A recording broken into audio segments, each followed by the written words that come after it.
오늘은 생명의 삶 12월 5일 말씀과 기도의 사람이 역사 격변기를 준비합니다 라는 제목으로 함께 말씀의 은혜를 나누기 소원합니다. 다리오가 메대의 왕이 된 첫째 해, 다니엘은 선지자 예레미야의 예언을 통해서 이스라엘을 향하신 하나님의 심판과 회복의 때가 도래하였다는 것을 깨닫습니다. 하나님께서 70년이라는 시간 동안 이스라엘을 심판하시지만 다시 그 심판의 시기가 끝나고 회복의 시기가 도래할 것을 깨달은 다니엘은 금식하며 베옷을 입고 죄를 뒤집어쓰고 하나님께 기도하기 시작합니다. 이렇게 간절히 기도하는 다니엘의 모습을 우리는 어떤 면에서는 당연하게 여길 수 있습니다. 왜냐하면 다니엘은 처음부터 그렇게 기도했던 사람이기 때문이죠.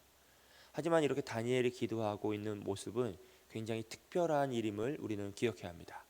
왜냐하면 다니엘은 지금 선지자의 삶과 일상인의 삶을 함께 살아가고 있기 때문입니다.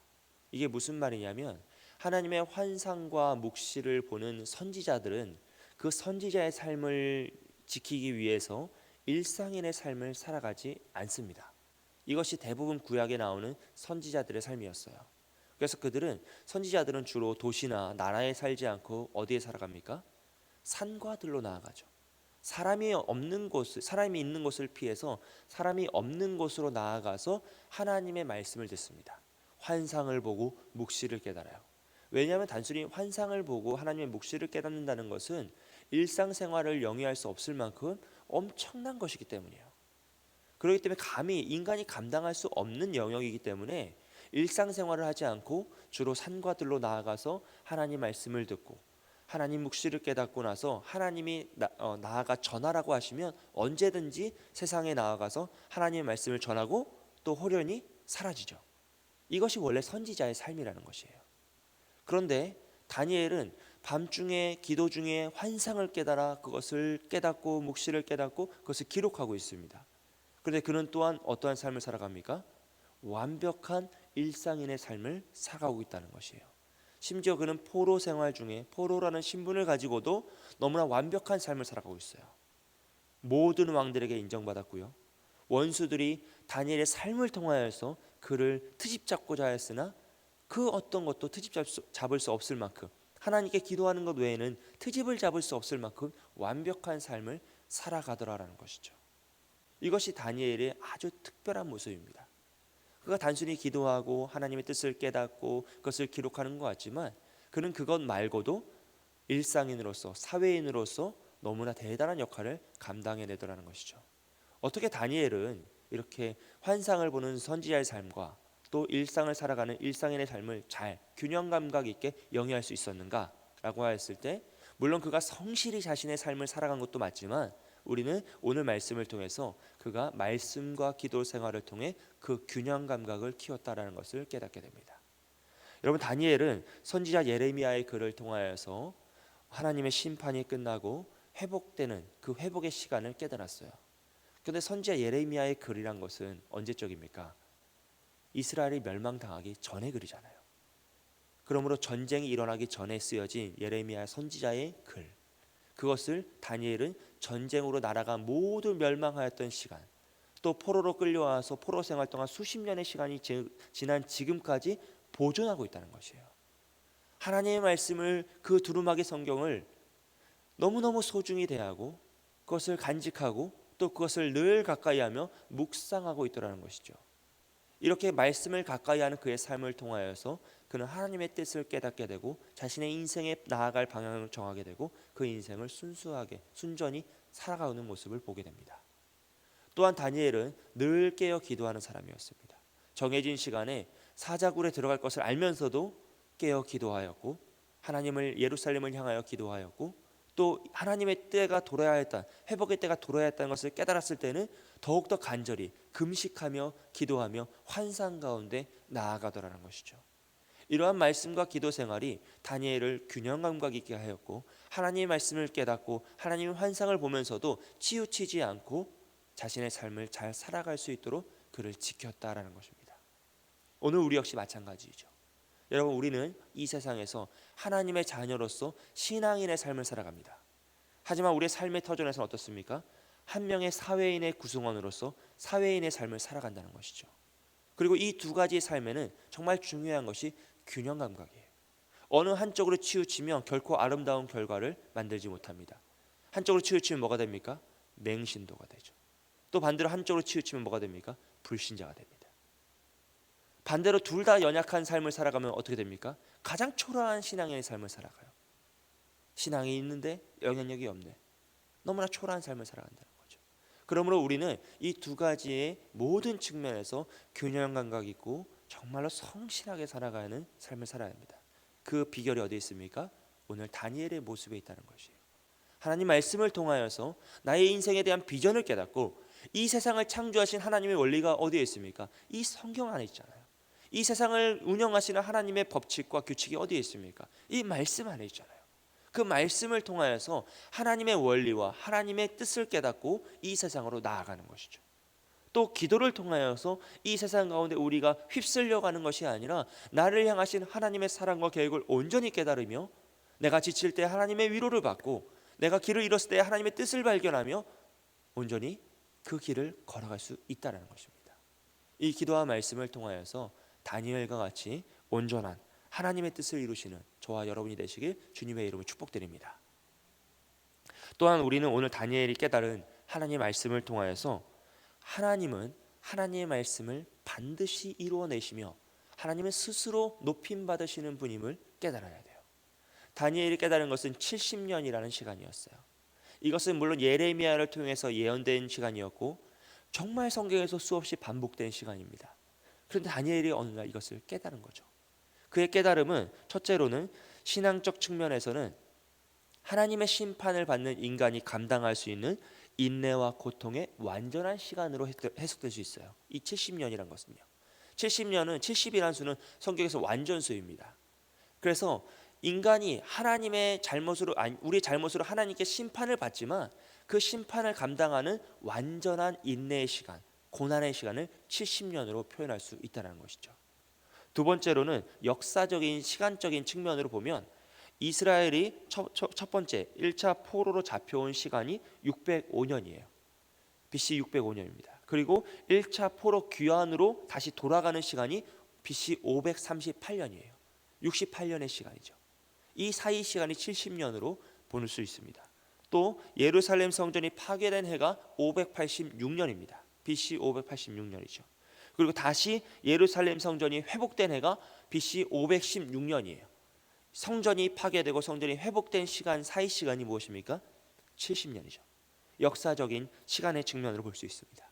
세 번째로는 하나님의 통치적인 측면으로 이 70년을 해석할 수 있어요. 역대하 36장 20절과 21절 말씀을 제가 읽어드리겠습니다. 칼에서 살아남은 자를 그가 바벨론으로 사로잡아 가매 무리가 거기서 갈대아 왕과 그의 자손의 노예가 되어 바사국이 통치할 때까지 이르리니 이에 토지가 황폐하여 땅이 안식년을 누림같이 안식하여 70년을 지냈으니 여호와께서 예레미야의 입으로 하신 말씀이 이루어졌더라. 아멘. 땅이 안식년을 누림같이 안식하여 70년을 지냈으니 라고 표현해요. 이 70년의 포로기를 이렇게 표현하신다는 거죠. 여러분, 안식년이란 것은 가나안 땅에 입성한 이후에 이스라엘 백성들이 지켜야 할 율법 중에 하나였습니다. 첫 해, 둘째 해 계속 농사를 짓다가 7년째가 되는 해에는 농사를 짓지 않아요. 땅이 쉬는 해죠. 그래서 안식년이라 해서 1년 동안 농사를 짓지 않으면서 노예들도 다 쉬고 땅도 쉬게 하라는 하나님의 명령이었어요. 그런데 하나님 말씀에 순종하는 왕들은 이 안식년을 지켰지만 하나님 말씀을 존중하지 않는 왕들은 이 안식년을 지켰을까요? 안 지켰을까요? 안 지켰어요. 왜 그렇습니까? 물질의 원리이죠. 한 해 동안 농사를 안 지으면 손해잖아요. 벌어들일 수 있는 수익금이 줄어들잖아요. 그래서 말씀, 율법을 지키지 않고 안식년을 무시한 채 농사를 계속 지어가요. 이것이 성경에 나오는 불법의 시대, 하나님을 존중하지 않으시는 시대의 모습입니다. 그런데 역대하 36장 21절에서는 땅이 안식년을 누림같이 안식하여 70년을 지냈다라고 표현해요. 무슨 말입니까? 그 70년이란 시간이 안식년처럼 지켜졌다는 것이에요. 여러분, 7년에 한 번 돌아오는 안식년이 70번 지켜지려면 몇 년에 해당하는 그 기간만큼의 안식년이 지켜진 겁니까? 77에 49, 그러니까 490년 동안 지켜질 안식년이 하나님께서 강제로 나라를 멸망시켜서라도 그 안식의 시간을 강제로 만드셨다라는 것이에요. 그럼 이스라엘 백성들이 1차로 포로에서 귀환한 시기인 538년에서 490년을 더하면 이스라엘 역사에서 누가 통치하던 시기이냐? 바로 솔로몬 왕이 이스라엘을 통치하던 시기라는 거예요. 여러분, 솔로몬 왕은 우리가 잘 아는 것처럼 정말 믿음의 사람으로 시작합니다. 아버지 다윗의 믿음을 이어받아서 정말로 순수한 믿음으로 시작하였어요. 그래서 하나님께 놀라운 지혜를 받죠. 그런데 그가 하나님 말씀을 존중하지 않기 시작하였어요. 여러 나라의 여자들과 정략 결혼을 하면서 그의 마음이 흔들리기 시작하였고 그 여인들이 그의 마음을 돌려버렸다라고 성경은 기록합니다. 결국 솔로몬은 어떠한 사람이 됩니까? 하나님이 주신 지혜를 가지고 이스라엘 전역에 산당을 지어서 이스라엘 모든 백성을 우상 숭배에 빠지게 한 사람이 바로 솔로몬이에요. 하나님의 지혜로 온 이스라엘을 우상 숭배의 죄악에 빠지게 한 사람이 바로 그입니다. 결국 그는 믿음으로 시작하였다가 그의 마음이 변질되어서 하나님을 떠난 왕으로 마무리가 되죠. 그는 그의 통치 기간 중간에 하나님을 존중하지 않습니다. 하나님의 율법을 지키지 않죠. 결국 어떻게 됩니까? 그 이후에 모든 왕들이 다 우상 숭배에 빠지고 하나님 말씀을 존중하지 않는 왕들로 변질되었다는 것이에요. 그런데 오늘 하나님은 어떻게 하세요?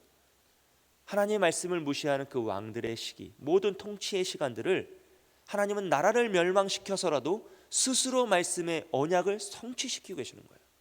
너희가 안식년을 지키지 않는다면 나는 너희 땅을 멸망시켜서라도 나의 안식년을 지키겠다는 것이에요. 이것이 하나님의 통치입니다.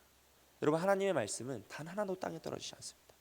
하나님은 우리가 존중하지 않아도 스스로 존중받을 수 있는 분이고 스스로 온 세상과 열방에 높임받을 수 있을 만큼 위대하신 분입니다. 그 하나님께서 오늘 이스라엘의 역사를 통하여서 그 말씀을 이루어내고 계시는 거예요. 여러분, 우리의 불의함이 하나님의 말씀과 하나님의 영광을 가릴 수 없음을 깨달아야 돼요. 하나님의 말씀은 성취를 막을 수 없습니다. 그러므로 언제나 우리는 겸손히 하나님의 말씀을 붙잡고 다니엘과 같이 하나님의 말씀은 반드시 성취된다라는 그 기대감을 가지고 믿음으로 나아가야 돼요. 비록 우리가 포로 생활 가운데 있을지라도, 여전히 원수들은 너무나 강력한 모습으로 그 나라의 국권이 세워져 있을지라도 하나님은 반드시 우리를 회복시키실 거라는 믿음을 가지고 금식하며 기도하며 나아가는 다니엘처럼, 비록 우리가 잠시 하나님의 심판을 받고 있을지라도, 잠시 문제가 너무 커 보이고 환경에 사로잡혀 있을지라도, 잠시 내가 아무것도 할 수 없고 하나님이 우리를 떠나신 것 같은 것처럼 느껴질지라도 우리는 무엇을 붙잡아야 합니까? 오직 하나님만을 붙잡아야 합니다. 하나님의 말씀은 변함이 없으시고 실패가 없으시고 반드시 성취됨을 믿어야 합니다. 여러분을 향하신 하나님의 말씀은 무엇입니까?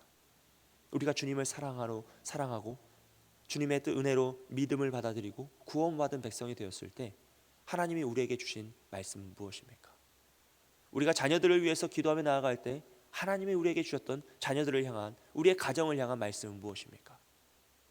여러분, 비록 지금 우리의 눈앞에 소망이 보이지 않을지라도 그 말씀을 붙잡으셔야 합니다.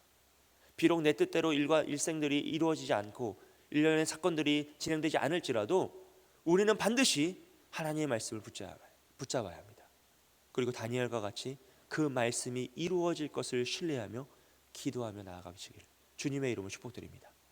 그런 자들에게 하나님은 하나님의 뜻을 이루실 것입니다.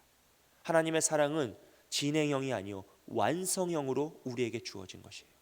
우리의 어떠한 환경이나 상황이 아니라, 우리의 능력이 아니라 하나님의 완전한 사랑이 우리를 덮어버리셨고, 우리의 모든 상황과 환경을 뛰어넘는 하나님의 말씀의 능력이 우리를 세우실 것이며, 그 어떠한 상황과 환경 속에서도 우리가 그 말씀이 우리를 이끌어 가심을 믿으시고, 지금의 눈앞의 어려움과 상황에 흔들리지 않는 믿음으로, 오직 하나님의 말씀은 반드시 성취된다는 그 믿음으로 말씀과 기도의 생활에 힘쓰시고 순전한 다니엘과 같은 믿음의 삶을 살아가시길 주님의 이름으로 축복드립니다.